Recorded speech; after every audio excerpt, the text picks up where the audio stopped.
one of the things I realized, and I realize it more so now, and this is why it bothers me so much, is that at that weird ass press conference, and we all know which one I'm talking about, where the state, and it is a state, so it's the full power of the state, the prosecutor, the Indiana State Police, the full weight of the government stood on a stage, essentially, after the verdict was read and Richard Allen was convicted and sentenced to 130 years, and berated the defense attorneys and also brought up the leaked crime scene photos.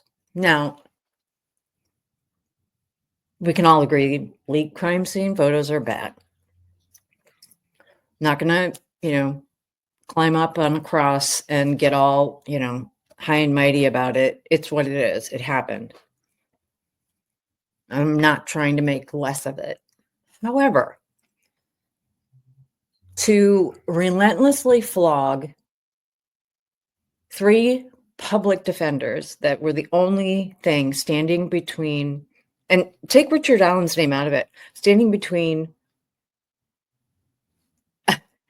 a US citizen, an American citizen, a person who's been convicted of a crime,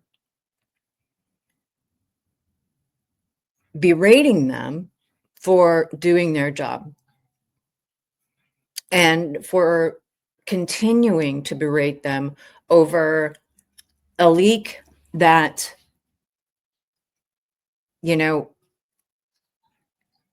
looking back, seems like there were a lot of leaks. And this is why I'm talking about that particular situation after the verdict, because the high and mighty bullshit coming out of the government in Indiana, and and again, defense attorneys are our own and last best hope for protection of our individual liberty and rights.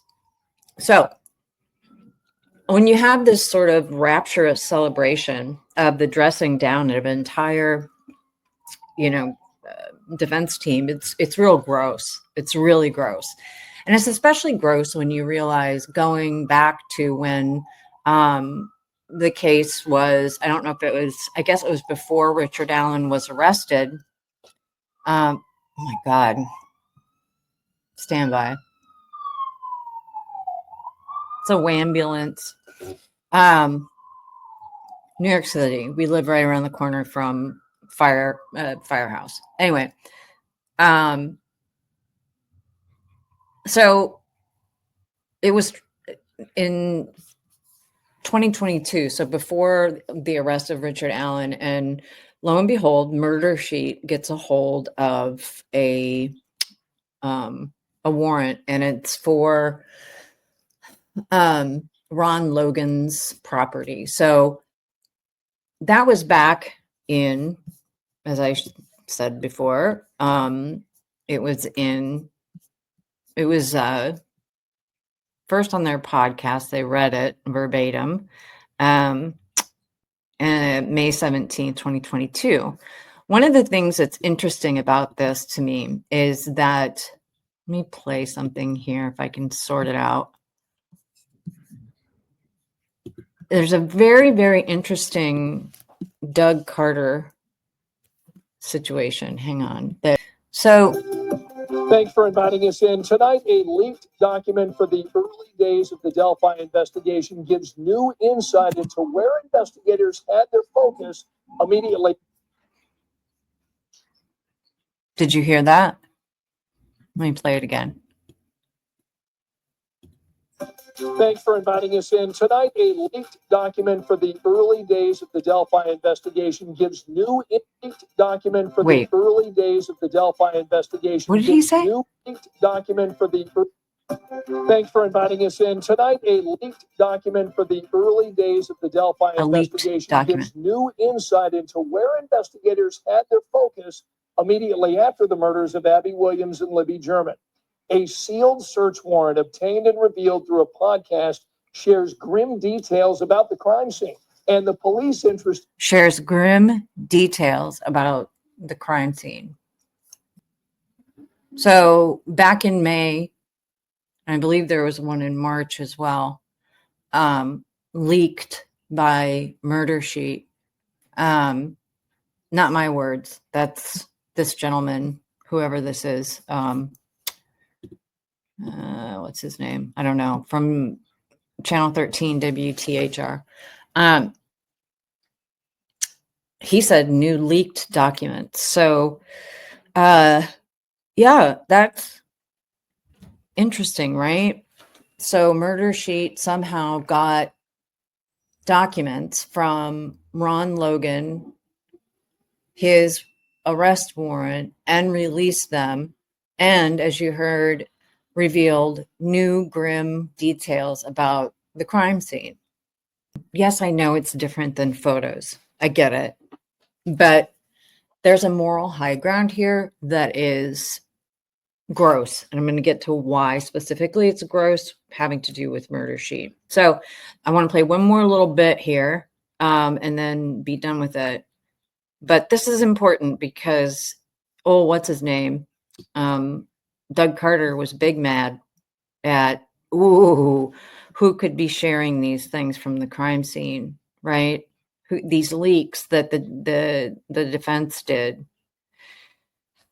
And yes, I also know that journalists aren't goddamn lawyers, especially in Murder Sheet's case. Let's see. Hold on a second.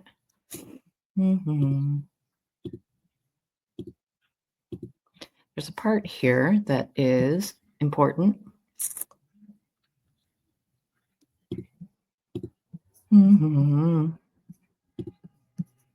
While he wouldn't comment directly on it, he says there are still... State Police Superintendent Doug Carter has cautioned against speculating in the wake of this leaked document. Oh, did you hear that? Hang on, let me play it one more time. State Police Superintendent Doug Carter has cautioned against speculating in the wake of this leaked document. Okay. So I think you kind of get my drift, right? So the reason I'm picking on Murder Sheet is very simple. I know that they like to think of themselves as journalists. I know they do. Trust me. But that doesn't mean that they are. I think that what makes it so particularly galling in their case is that they actually, let me bring this new document. I don't know if you knew this or not, but they actually made a declaration of principles of, their ethics and their journalism. And suppose, I would assume they did this to establish some sort of bona fides, which honestly makes a lot of sense. It makes a lot of sense if you're an independent journalist or proprietor that you have a system. There is a system. Utilizing anonymous sources is good. Talking to law enforcement behind the scenes, having informants is good. You leveraging leaked documents is good, but to utilize it willy-nilly, and then to talk shit about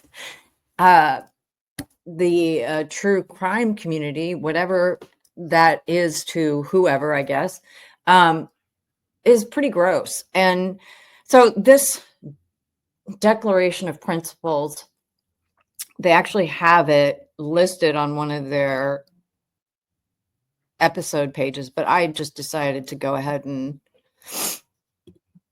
download it so I could read it. But I'm just going to very briefly go through this because I think what they're trying to achieve here is, let me take it down for 1 second. I think what they're trying to achieve here is akin to the Society of Professional Journalists Standard of Ethics or Reporters Without Borders ethics or other, like Pointer or, any Penn American, all of these ethical guidelines that journalists adhere to when reporting. And it includes things like the usage of documents, the usage of anonymous sources, and the fact that they're supposed to be used sparingly and not just because you want to create content. There's been a handful of interviews that they have done specifically around Delphi, and I'm talking about a mental health professional, a former incarcerated individual, which is whatever. There was also, well, the recent juror thing that I'm not even going to get into, but extending, being able to, here's what I'm going to say about anonymous sources. Love them, but use it in your reporting. Don't make your entire content creation about it, because guess what? It dilutes your legitimacy. Because if you want, anyway, all right. So anyway, I think they're trying to establish the bona fides, which again, I do think is admirable. However, when I read this, I was like, holy shit, I think I remember this, because I was shuffling through my podcast list, which includes lots of shit about Sister Wives, lots of shit about Dateline, lots of hilarious making fun of reality television, stuff to like sit around and blow off some steam. But anyway, certainly there's some investigative and true crime podcasts I listened to, and I think I remember reading this or was listening to. Maybe it was the episode that they actually read the, I don't know. It was one where they, magically downloaded the Keegan Kline, something that wasn't supposed to be available, and they released it, whatever. But I remember thinking at the time, oh, that's a good idea. Somebody, that if you want to be taken seriously, great, adopt your own ethical guidelines. But then I realized that there are some very interesting things in here. First of all, I'm not going to read through all of it, but they made this available in Google Docs. I just downloaded it. So it just lays out blah, blah, blah, blah. We're committed to upholding journalistic ethics throughout our process, from news gathering to publishing reports. Our high journalistic standards are reflected in the fact that we have become widely cited source of local, regional, and national news outlet. Let's just stop right there for one moment. First of all, actually, that one's not. Why is that one not letting me scroll? Jesus Christ. A moment, please. Here we are. Okay. Because I need to be able to scroll it. So if we just start to look at this, so their declaration of principles, news gathering, blah, blah, blah. So this part right here, our journalistic standards are reflected in the fact that we have become widely cited, blah, blah, blah. Typically, one becomes a well-established journalist by, like, I don't, it just seems a weird metric. Maybe I'm in the weeds and we're only in the first paragraph, but to me, it feels like, wow, we're getting a lot of recognition. So this means that our journalistic standards are awesome. And I would suggest that no, it doesn't, because it depends on who's picking up your work, how they're utilizing it. And yeah, I mean, if they want to use your leaked documents, then sure, that if that's your bar for journalistic, high journalistic standards, I suggest trying it the other way around next time. But anyway, they're committed to pursuing truth. Sure. Publish reports based on we will never publish reports based on unverified, uncorroborated information from a single source. That's not true. I mean, unless publish means they actually clickety-clack write it out. Okay, because unverified, uncorroborated evidence Okay. Well, whatever. They need to explain their policies a little bit better then. Corroborate stories, multiple sources, avoiding any leading questions. Okay. That, I just saw that. This is top notch right here. Wow. While y'all,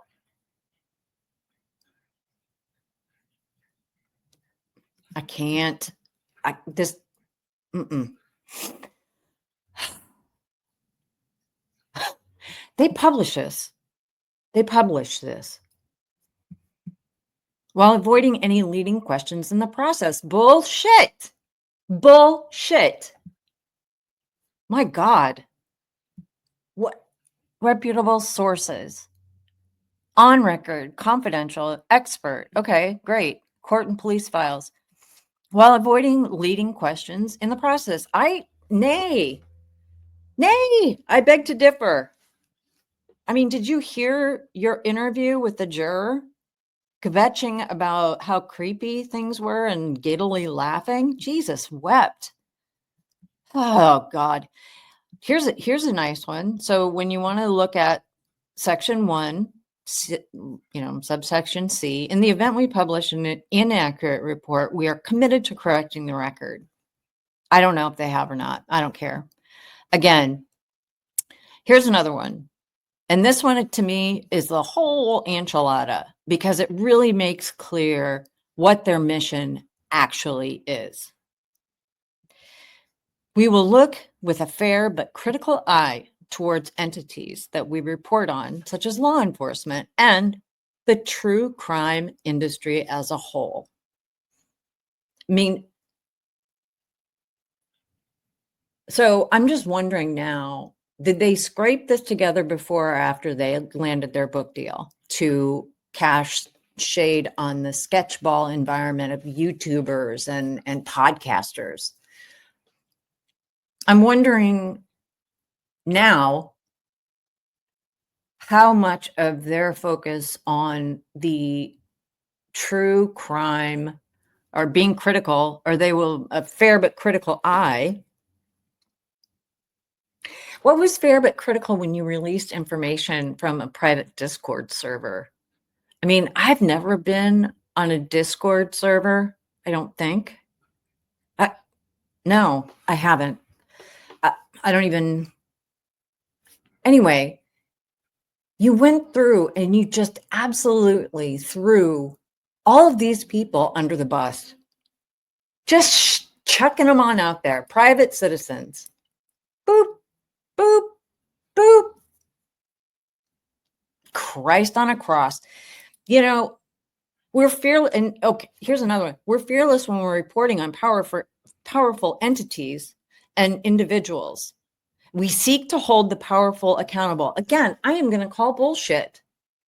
Because when I was listening to the when they released that leaked document as per gentleman from 13 News in 2022, I listened to their podcast again, and they actually spoke with law enforcement. Oh my God, where is that now? Jesus Christ. Oh, y'all. Hang on. Makes me mad. Let me see here. I did a quick transcript of it. This was okay. So this was when the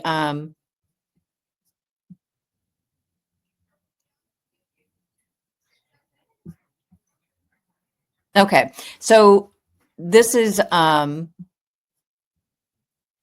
not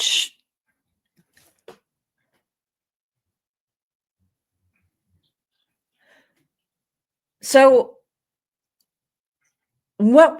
Oh my God. Okay. So this is from that May 2022 leaked warrant and probable cause affidavit that was filed against Ron Logan. And so it's in that context. And so I'm just going to read from this And it says, quote, "We are going to read to you from the probable cause affidavit that law enforcement filed to secure that warrant. We're also going to share the warrant itself." Now, this next part here is important. End quote. This is me. They go on to say, quote, "After speaking with law enforcement, we redacted some information from the warrant." End quote. So then they go on to say that they redacted names and some they redacted some names. Now, here's what I'm going to tell you is that you do not need to speak with a law enforcement official to know that you redact people's names.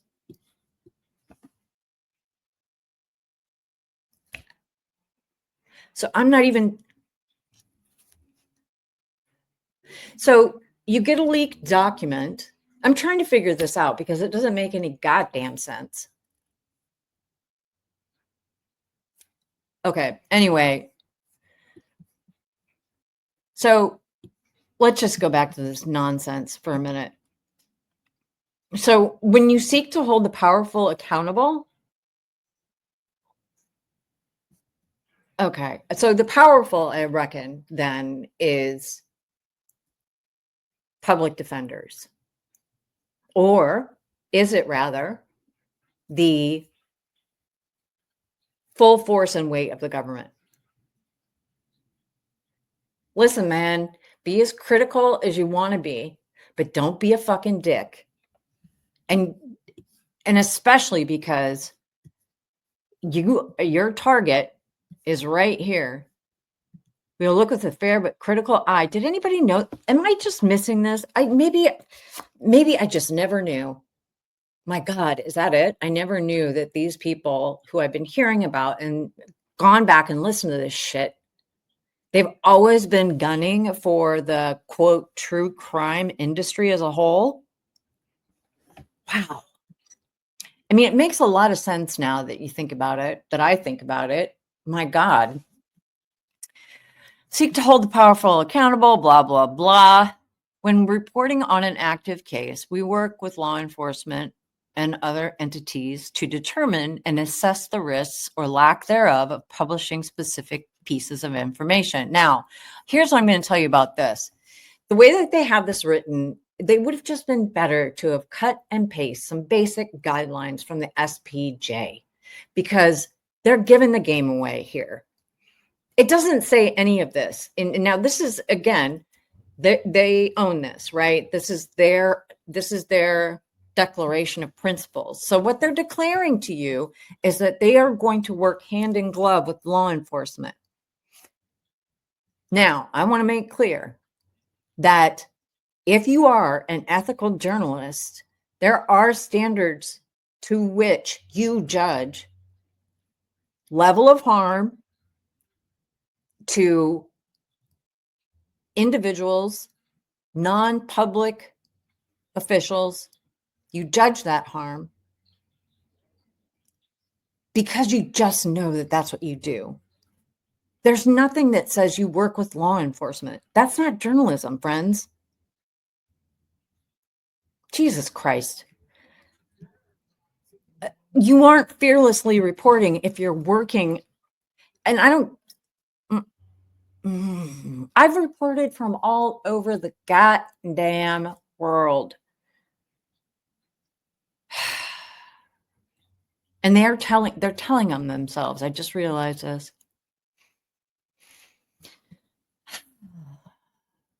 Wow. Okay. So basically here, that being said, we take into consideration and request that specifically hold back information.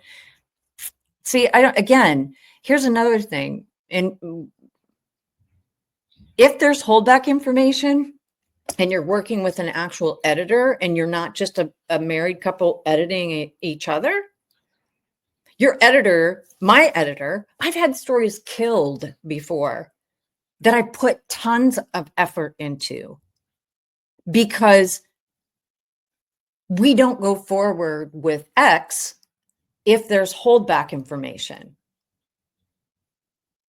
And the excuse friends, if you're a journalist, is not because the cops told us so. That's not how that works.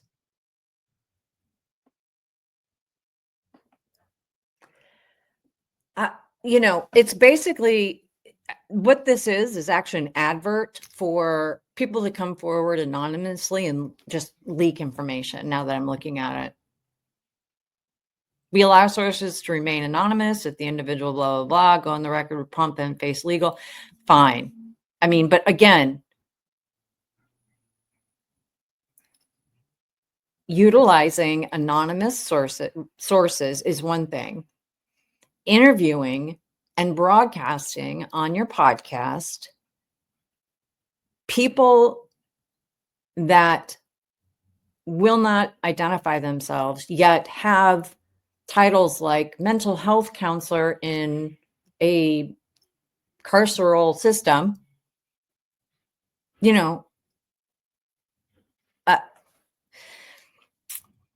I don't know.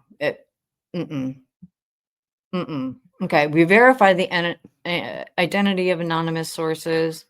How? By what? Here's how I did it.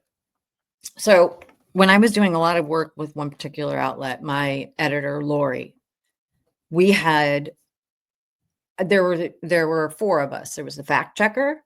There was me, who was doing all the writing and all the reporting. Lori was the editor. And then obviously there's legal counsel, right? And if I had an anonymous source giving me information, I'm trying to think specifically. In the case, there was a case I was working on in Kansas City, and it was a police officer talking on background about a mishandled rape investigation. And in order for me to be able to even quote this person, and it was like a tiny, tiny quote, that had to go through my editor, and they had to speak with legal counsel, meaning that I had to talk to them. I had to present my case to my editor. Here's who this is. Here's how I've identified them. Here's their picture. Here's whatever. Here's their phone number, blah, blah, blah, blah, blah. Now I'm going to run it up your flagpole. Now this other person, who is completely separate and apart from me and the editor, is going to have a conversation with this person to verify that they're actually real. They aren't just carved out of whole cloth, and that they say who they say they are, right? So there are ways to verify it. How are you doing it? Detail several sources, blah, blah, blah. We protect our sources. Okay, great. I mean, this is just, and the rest of this is just nonsense, right? Off the record, great. People know what the fuck that means. If a source is found to have knowingly lied to the murder sheet, okay, you know what? I can't. Wow. We speak. Yeah. So basically, it sounds like they just decided to have, and here's why this pisses me off. I don't care about, you can call yourself anything you want. Just don't call your my cat. Don't call yourself a journalist if you are going to put forth that kind of nonsense.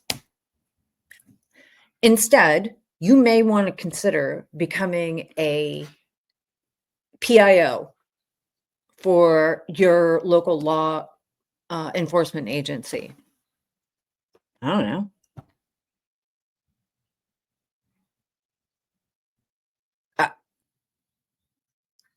Y'all, there's been a lot of people having conversations about journalism and what it means, and I get it. And I think anybody on any platform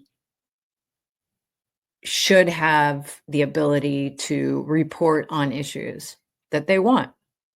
It's kind of like I was bitching last week when I got kind of fascinated with, hidden true crime and murder sheet copyright striking people. It's like, really? Wow. That's not what journalism is either, by the way. Journalism done right builds on one another.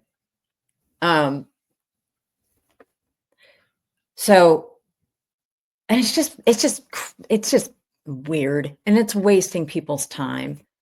I mean, Hidden True Crime is a whole other kettle of fish. Lauren from Hidden True Crime just full out shared an email from the defense team in Richard Allen's case on Twitter.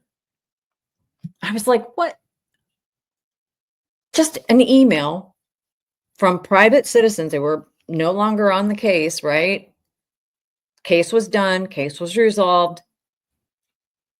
So she just put it on out there. And you know what that is? And I actually wrote this because it just, again, pisses me off. You don't share people's public, you don't publicly share private citizens anything without their express consent. And so it's shit like that. When you watch any of the interviews with any of the defense team, that was brought up several times, that all of a sudden Andrew Baldwin, I don't know, Rosie, one of them or all of them, were like, holy shit, this person who reached out for an interview just put my entire email up on Twitter. And you know what? That makes it harder for people like me and journalists in general, actual journalists in general, to get a hold of people to speak to on the record. Jesus wept. Also, does anybody know, does a licensed attorney have a requirement to report suspected jury improprieties if they feel like kind of icky about it? Anyway, up to here. I've had it.